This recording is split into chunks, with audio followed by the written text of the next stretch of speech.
ସମସ୍ତଙ୍କୁ ସ୍ୱାଗତ ମୋର ଡିଜିଟାଲ ଦୁନିଆ ସମ୍ବଲପୁରୀ ୟୁଟ୍ୟୁବ ଚେନାଲ के ଆଜି ଆପଣମାନଙ୍କୁ ମୁଁ ଶିଖାମି କେନ୍ତାକରି ନିଜର ମୋବାଇଲରେ କିମ୍ବା ପିସିରେ ଆଧାର କାର୍ଡ ଡାଉନଲୋଡ କରିବେ ଷ୍ଟେପ ବାଇ ଷ୍ଟେପ ଶିଖମା। ଆଜି ଆସ ପହଲା ତ ଆପଣ ମାନେ ଯେକୌଣସି ଗୋଟେ ସର୍ଚ୍ଚ ଇଞ୍ଜିନ ଖୋଲିଦେବେ ଗୁଗଲ ସର୍ଚ୍ଚ ତାପରେ ସେଥିରେ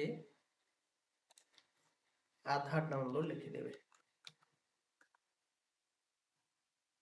आधार कार्ड डाउनलोड तापर पळे आसबे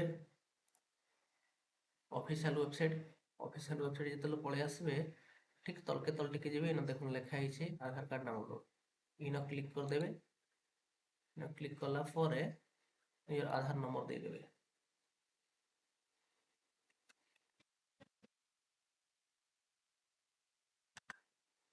12 डिजिट रो आधार नंबर दे देबे तापरे कैप्चा इनो दे देबे।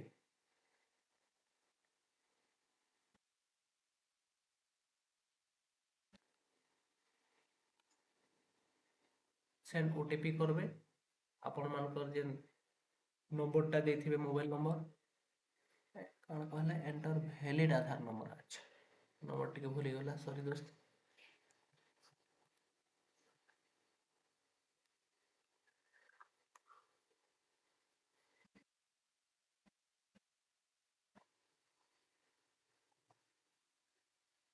ओटीपी सेंड हो गला।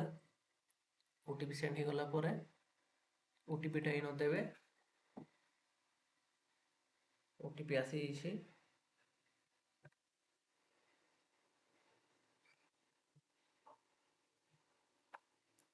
Verify and download Eno click करबे।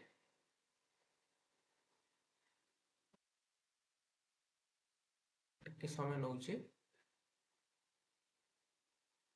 ऑलरेडी आपन डाउनलोड हो गला। देखो इनो जेतले आपन क्लिक करबे आपन आधार कार्ड पाई जिवे। पासवर्ड प्रोटेक्ट ठीक रहसी तो इनो काना पासवर्ड थेसी कि पासवर्ड टा आपनकर नारो प्रथम 4टा अक्षर आउ आपनकर जन्म मसियाटा सेटा देले ओपन हो जेबा। आउ जे नारो 4टा अक्षर देबे पहला सेटा कैपिटल लेटर देबे बड़ हरफ दे देबे। मु दे दउ छैनो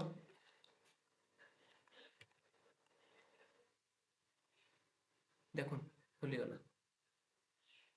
देखरी आपण माने आधार कार्ड डाउनलोड करि पारबे। आपण माने आराम रे पूरा सीखी गले आधार केनते डाउनलोड करसन निजर मोबाइल रे भी एही हिसाब रे आपण माने आधार कार्ड डाउनलोड करि पारबे।